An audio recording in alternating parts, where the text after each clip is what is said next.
រដ្ឋប្រសង្ឃរដ្ឋដោយសេចក្តីគោរពជ្រះថ្លាសពសកលសូមនមស្ការថ្វាយបង្គំចំពោះសម្ដេចព្រះសង្ឃរាជទាំងពីរគណៈនៃព្រះរាជាណាចក្រកម្ពុជាសម្ដេចព្រះរាជាគណៈគ្រប់ឋានានុក្រមដោយសេចក្តីគោរពកោតក្រនៃជ្រះថ្លាសូមនមស្ការព្រះមហាថេរកថេរាធិរាគ្រប់ព្រះអង្គនៅក្នុងព្រះរាជាណាចក្រកម្ពុជានិងនៅក្នុងបណ្ដាប្រទេសផ្សេងៗដោយសេចក្តីគោរពកោតក្រនៃជ្រះថ្លាដោយឡែកសូមនមស្ការថ្វាយបង្គំចំពោះព្រះមហាសង្ឃាធិបតីព្រះអធិមន្ត្រីមង្គសាងព្រះប្រធានពុទ្ធិកសមាគមព្រះសង្ឃខ្មែរសហរដ្ឋអាមេរិកនិងជាប្រជាអធិការវត្តមនីសុតារាមនៃរដ្ឋមនីសុតាសហរដ្ឋអាមេរិកដោយសេចក្តីគោរពកោតក្រនៃជ្រះថ្លាសូមនមស្ការព្រះបញ្ញាបតិបោបាទសផលព្រះអនុប្រធានទី1នមស្ការព្រះពុទ្ធញ្ញាណហេងថងព្រះអនុប្រធានទី2នៃពុទ្ធិកសមាគមនមស្ការព្រះកតេសាបណូបាយចរន្តព្រះប្រធានគណៈកម្មការនយោបាយនៃពុទ្ធិកសមាគមព្រះសង្ឃខ្មែរព្រះនមស្ការព្រះប្រធានគណៈកម្មការគ្រប់ផ្នែកនៃពសសខដោយសេចក្តីគោរពក្រែងជ្រះថ្លាមួយលើដោយនមស្ការព្រះធម្មធេរជុំវិចិត្រព្រះអគ្គរញ្ញិកនៃពុទ្ធិកសមាគមព្រះសង្ឃខ្មែរសហរដ្ឋអាមេរិកដែលមានវត្តមានក្នុងទីនេះដោយសេចក្តីគោរពក្រែងសូមនមស្ការព្រះសម្មេធាវីសាយវ៉ាន់ថនអ្នកបច្ចារិកាវត្តពុទ្ធសាសនារាំងសីនៅទីក្រុង Fresno នៃរដ្ឋ California សហរដ្ឋអាមេរិកដោយសេចក្តីគោរពក្រែងផងដែរសូមចម្រើនពរសារសពប្រស័យពុទ្ធសាសនិកជននៅទូទាំងពិភពលោកដោយសេចក្តីស្វានៅក្នុងព្រះសទ្ធម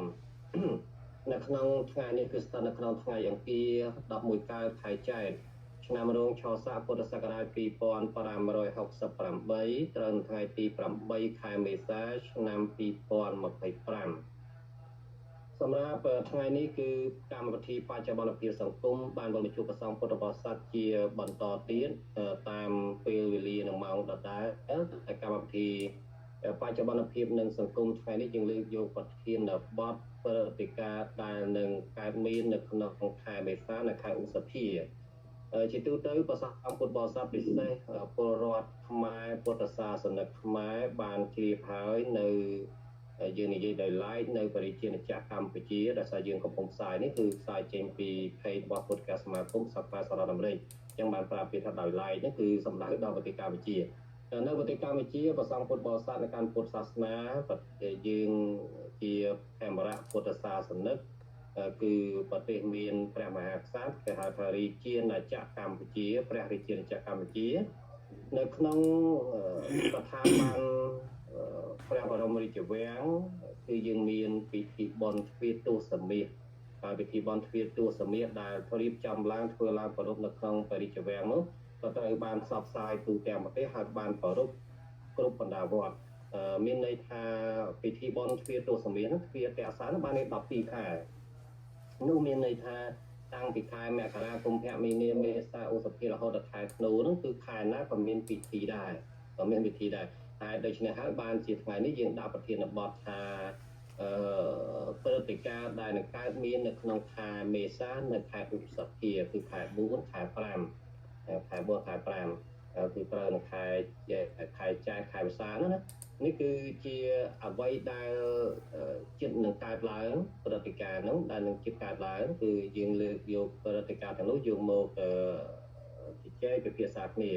និយាយដោយចំពោះដោយចំឈ្មោះតែម្ដងគឺព្រឹត្តិការណ៍ដែលសំខាន់ជាងគេនៅក្នុងខែមេសាគឺពិធីបុណ្យចូលឆ្នាំខ្មែរប្រពៃណីជាតិអង់គ្លេសគេប្រើពាក្យថា Happy Cambodian New Year ឬក៏ Happy Khmer New Year អញ្ចឹងទៅហ្នឹងពិធីបុណ្យចូលឆ្នាំខ្មែរប្រពៃណីជាតិគឺថាបុណ្យចូលឆ្នាំថ្មីហើយនៅបច្ចុប្បន្នគេនិយមប្រើពាក្យសង្ក្រាន្តអញ្ចឹងទៅហ្នឹងគឺពិធីសំខាន់នៅក្នុងខែមេសាហើយពិធីសំខាន់មួយទៀតនៅក្នុងខែឧសភាគឺសម្រាប់ពុទ្ធសាសនិកបានដឹងហើយគឺពិធីបុណ្យវិសាខបូជាអញ្ចឹងខ្ញុំកណាស្មារតីនឹងលើកយកព្រឹត្តិការណ៍ទាំងពីរនេះមកជជែកពិភាក្សាក៏ដូចជាសួរដេញដោលខ្លះចំពោះវាគ្មិនមានព្រះសម្មេធាវីសាយបន្ថនមកពីរដ្ឋ California ហើយមានព្រះធម្មធេរជុំវិចិត្រគង់នៅវត្តមនីសុតារាមគឺនៅក្នុងបន្ទប់ផ្សាយនៅក្នុង office តែម្ដងប៉ុន្តែមុននឹងលើកយកប្រធានបទក៏ដូចជាខ្លឹមសារមកជជែកពិភាក្សាខ្ញុំកណាសូមរដ្ឋនាព្រះអង្គគ្រូព្រះសម្មេធាវីសាយបន្ថនដែលសូមមានចំណាប់អារម្មណ៍ក៏ដូចជាទេសនាខាងដើម1នាទីណាសូមរដ្ឋនា គេច្បាប់ខ្ញុំកាលណាសូមតបអង្គនីនមស្ការចំពោះប្រជុំបីនៃបន្ទប់ហើយរដ្ឋអ្នកដោយព្រះគ្រប់ប្រែងសូមនមស្ការចំពោះព្រះសម្ដេចអង្គទាំងពីរគណៈអ្នកដោយសេចក្តីគ្រប់ប្រែងសូមនមស្ការចំពោះព្រះមហាថេរអ្នកគ្រប់ព្រះអង្គអ្នកដោយសេចក្តីគ្រប់ប្រែងសូមនមស្ការចំពោះព្រះសង្ឃាធិបតីដែលជាព្រះប្រធាននៃពុទ្ធកសមាគមព្រះសង្ឃខ្មែរសហរដ្ឋអាមេរិកអ្នកដោយសេចក្តីគ្រប់ប្រែងសូមនមស្ការចំពោះព្រះមន្ត្រីសង្ឃគ្រប់ឋានានុក្រមដោយសេចក្តីគ្រប់ប្រែងសូមនមស្ការចំពោះព្រះគ្រូធម្មថេរោជំនចិត្តណាដែលជាអគ្គវេលានៃពោធិសខដោយសេចក្តីគ្រប់ប្រែងសូមនមស្ការចំពោះព្រះអង្គគ្រូរតនជុតតោកែសវឿនណាដោយសេចក្តីគ្រប់ប្រែងសូមអរគុណខ្ញុំកណ្ណាសមាភិបនាមសាយបន្ថនជាគ្រូចៅអធិការវត្តពុទ្ធសាសនារាំងសីស្ថិតនៅក្នុងទីក្រុង Fresno រដ្ឋ California សហរដ្ឋអាមេរិកហើយថ្ងៃនេះមានឱកាសដើម្បីបានចូលរួមក្នុងកម្មវិធីបច្ចុប្បន្នភាពរបស់ពុទ្ធកសមាគម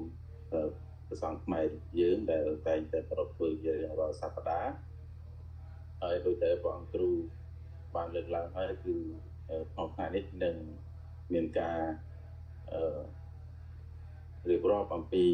កម្មវិធីសំខាន់នៅក្នុងខែមេសានិងខែឧសភាយ៉ាងហើយខែមេសាគឺជាខែមួយដែលប្រជាពលរដ្ឋខ្មែរយើងនិយមប្រពៃធ្វើនៅកម្មវិធីបុណ្យចូលឆ្នាំដូច្នេះក្នុងវេលាឱកាសនេះខ្ញុំកណ្ណានឹងសម្ដែងរៀបរាប់អំពីបុណ្យចូលឆ្នាំខ្មែរព្រមទាំងកម្មវិធីនៅខែឧសភាគឺមហាវិសាខបូជាសូមអរគុណណាស់គណៈសូមអរគុណព្រះអង្គគ្រូណាសូមអរគុណសម្រាប់ការចំណាយពេលវេលាចូលរួមណាហើយវិលទៅជួបព្រះអង្គគ្រូធម្មធេរាវិញម្ដងមែនទែនកម្មវិធីនេះគឺព្រះអង្គគ្រូជាមជ្ឈន្តកីប្រហែលឆ្នាំច្រើនមកហើយប៉ុន្តែព្រះអង្គគ្រូបង្រៀនចាប់ផ្ដើមផ្ទេរការងារនោះបង្រៀនឲ្យខ្ញុំកណ្ដាលណាដើរតួម្ដងហើយព្រះអង្គគ្រូគឺចូលរួមក្នុងនាមជាវាគ្មិនបតិយុក្នុងគណៈដែលវាគ្មិនប្រចាំមានការហាក់ខានឬក៏មានចរិយាការបានបន្តិចក៏ដាច់ទៅឬក៏មានចំណុចណាដែលចន្លោះប្រហោងអីចឹងណាអញ្ចឹងទៅគេហៅឆក់ល្វែងណាហ្នឹងគឺព្រះអង្គគ្រូក៏នឹងចូលរួមនៅក្នុងនាមជាវាគ្មិនកតញ្ញុឬក៏វាគ្មិនព្រាមអញ្ចឹងទៅខ្ញុំណាមិនដឹងថាប្រើពាក្យយ៉ាងម៉េចឲ្យសមឲ្យត្រូវទេប៉ុន្តែខ្ញុំណាសូមប្រើពាក្យហ្នឹងឲ្យសូមរដ្ឋនាព្រះអង្គគ្រូមានចំណាប់អារម្មណ៍ខាងដើមបន្តិចគណៈសូមរដ្ឋគណៈអរគុណសូមនមស្ការចំពោះព្រះមហាថេរគ្រប់ព្រះអង្គនមស្ការចំពោះអត់លើសំឡេងគ្រូណាមយុអានយុទៅណាផ្លេចដោះណាសូមកាត់ថ្លែងគុំចំពោះគុណប្រតនការត្រៃកែវទាំង3គឺពុទ្ធពធប្រសង្ឃជាទីគោរពសក្ការៈដ៏ពងពោះសូមថ្លែងគុំចំពោះព្រះមហាថេរគ្រប់ព្រះអង្គថ្លែងគុំចំពោះព្រះមហាសង្ឃាធិបតីព្រះប្រធានអនុប្រធានព្រះកតសោបណោគណៈកម្មការនយោបាយប្រធានផ្នែកប្រធានសាខាតាមបណ្ដារដ្ឋនានាជុំវិញសហរដ្ឋអាមេរិកសូមនមស្ការចំពោះកូនចាស់ទាំងពីរអង្គគឺរតនជោតោកែវសវឿនជាមជ្ឈន្តកៃហើយនិងព្រះសុមេតវង្សណាសាយបន្ថនប្រជាការវត្តពុទ្ធសាសនារាំងសីទីក្រុង Fresno រដ្ឋ California ដែលជាធម្មវគ្គមិនឬក៏វគ្គមិនប្រចាំសប្តាហ៍នេះណាសូមចម្រើនពរដល់សប្បុរសប្រុសស្រីទាំងឡាយដោយកម្មវិធីបច្ចុប្បន្នភាពគឺជាទូទៅផ្សាយព្រឹត្តិការណ៍ឬក៏ហេតុការណ៍ឬក៏កម្មវិធីផ្សេងដែលតាក់ទងឬក៏កំពុងតែកើតមានឬក៏កើតមានថ្មីដូចជា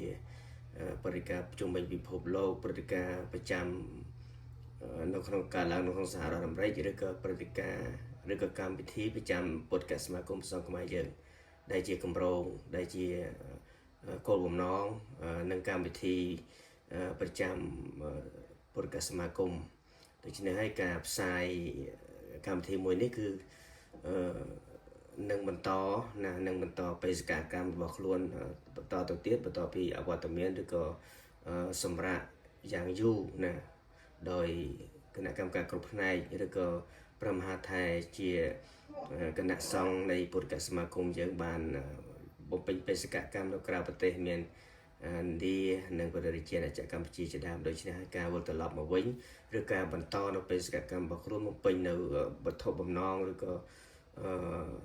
កម្មវិធីប្រចាំកម្មវិធីឬក៏ប្រចាំថ្ងៃនេះគឺបានបន្តប្រហែលសប្តាហ៍មកហើយដូច្នេះហើយកម្មវិធីនេះនឹងផ្សាយដូចជាមជ្ឈន្ទកិច្ចបានលើកឡើងបាញ់មិញអញ្ចឹងថាព្រឹត្តិការណ៍ខែ4តើមានកម្មវិធីអ្វីព្រឹត្តិការណ៍អ្វីឬក៏អ្វីដែលយើងត្រូវលើកយកមកបកស្រាយឲ្យកម្មវិធីខែក្រោយទាក់ទងនឹងគម្រោងរបស់ពុទ្ធសមាគមសង្ឃខ្មែរយើង